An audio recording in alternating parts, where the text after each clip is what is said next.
สวัสดีค่ะวันนี้ครูที่น่าอยู่ในคอร์ส Beginner Course for MC English จบการสอนไปแล้ว1 วันเต็มอยู่กับลูกศิษย์นะคะคนแรกคือ MC พลอยค่ะสวัสดีค่ะชื่อพลอยวรินทร์นะคะก็พลอยทำงานอยู่ในวงการบันเทิงอยู่ค่ะก็เป็นนางแบบแล้วก็เป็นนักแสดงด้วยค่ะก็ที่มาเรียนกับครูทีน่านะคะก็เพราะว่าอยากจะเสริมสกิลไปในตัวการเป็น MC ค่ะแล้วก็ที่เลือกคอร์ส MC in English นะคะก็เพราะว่าอยากจะให้ใช้ภาษาอังกฤษของตัวเองให้เป็นประโยชน์ค่ะก็เลยมาเรียนกับครูทีน่าค่ะ Hi everyone, can I have your attention please? The party is about to begin, so please come inside the hall and grab a seat. การใช้ศัพท์formal กับ informal นี่แตกต่างกันค่อนข้างเยอะค่ะแล้วก็วิธีการพูดหรือว่าวิธีการยืนนะคะในแต่ละงานแล้วก็บรรยากาศรอบตัวค่ะที่เราต้องเซต mood and tone ของงานให้เข้ากับธีมของงานค่ะแล้วก็ทันทีขอบคุณค่ะสวัสดีค่ะยูมิค่ะยูมิเป็นเจ้าหน้าที่ความปลอดภัยนะคะหรือว่าอยู่ในแวดวงของอุตสาหกรรมในประเทศไทยค่ะสิ่งที่ยูมิตัดสินใจมาเรียนกับครูทีน่าวันนี้นะคะเพราะว่าอยากจะฝึกทักษะในเรื่องของการเป็นพิธีกรแล้วก็เพิ่มศักยภาพในเรื่องของการเป็นพิธีกรภาษาอังกฤษซึ่งตัดสินใจไม่ผิดเลยค่ะสิ่งที่ยูมิได้รับนะคะก็คือการเรียนรู้เทคนิคที่ถูกต้องในการเป็นพิธีกรมืออาชีพ Please give a big round of applause to welcome the CEO of AEC Training Center ทำให้เราได้เรียนรู้ในเรื่องของการเป็นพิธีกรแบบ informal และ formal ซึ่งมันดีมากๆคุณครูที่น่าปุ้ยค่ะ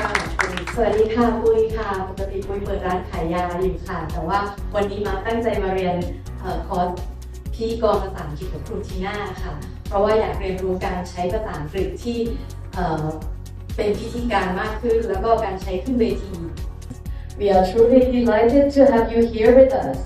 My name is Varangul Mutisa and I am honored to be your MC today. สิ่งที่ได้วันนี้ก็คือได้มากกว่าที่คาดหวังไว้เยอะมากก็คือได้เทคนิคอะไรต่างๆกลับไปบ้านเยอะมากเลยค่ะแล้วก็ได้ความมั่นใจเพิ่มขึ้นมากเลยค่ะขอบคุณคุณยินท่านนะคะที่อยู่ดูแลแอลค่ะ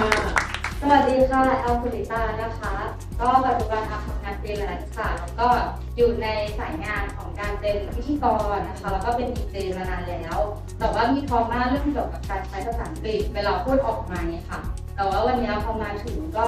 คุณครูแล้วก็เพื่อนๆนะคะก็ให้กำลังใจ is a famous singer from Japan.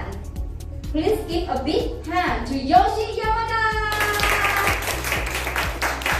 ก็รู้สึกว่าแบบมันมีกำลังใจมากขึ้นเราก็ได้ทริคต่างๆค่ะรวมถึงเรื่องของการออกเสียงได้ค่ะวันนี้ค่ะขอบคุณค่ะจูเนียร์ค่ะ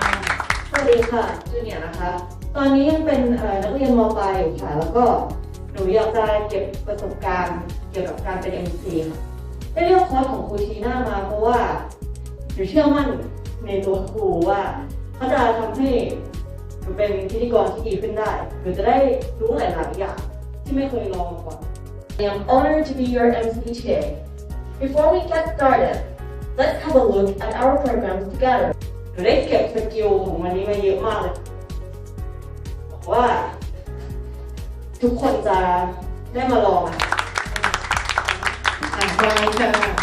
ก็มาเลยนะคะปัจจุบันก็ทำงานนะคะเป็นพิธีกรนะคะแล้วก็รับเป็นพิธีกรงานแต่งงานด้วยค่ะวันนี้นะคะที่เริ่มมาเรียนคอร์สครูทีน่าเพราะว่าอยากจะพัฒนานะคะศักยภาพแล้วก็พัฒนาสกิลของตัวเองนะคะเพราะว่าเราทำงานอยู่ในวงการนะคะของการเป็นพิธีกรมาก่อนพอเวลามีงานพิธีกรภาษาอังกฤษอะค่ะส่วนตัวไมเองไม่ได้เป็นคนเก่งภาษาอังกฤษอยู่แล้วก็เลยตอนแรกไม่มั่นใจว่าจะทำได้ไหม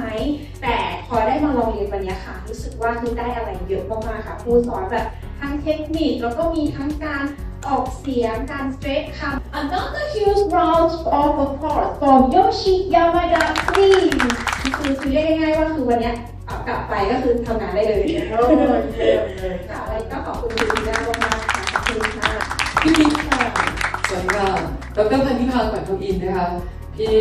ทำงานก็คือเป็นนักธุรกิจค่ะเจ้าของบริษัท Power Plus Creation เป็นบริษัทอีเวนต์นะคะแน่นอนค่ะต้องการมาเรียนกับครูทีน่าวันนี้ค่ะได้รับประสบการณ์ใหม่ๆที่เกิดขึ้นเป็นการต่อยอดทั ทักษะเดิมๆที่เราคิดว่าเราอาจจะรู้แล้วเรียนรู้แล้วจริงๆแล้วมันมีเทคนิคแล้วมันมีวิธีการที่น่าสนใจและสามารถเอาไปลงมือทำได้เลยทันที My name is Dr. Pantipa and I will be your MC today เพราะฉะนั้นวันนี้สำเร็จรูปมากๆและสามารถรู้ทั้งกระบวนการในการเป็น MC ภาษาอังกฤษนะคะต้องขอบคุณคุณทีน่าด้วยนะคะขอบคุณค่ะ MC in English. We are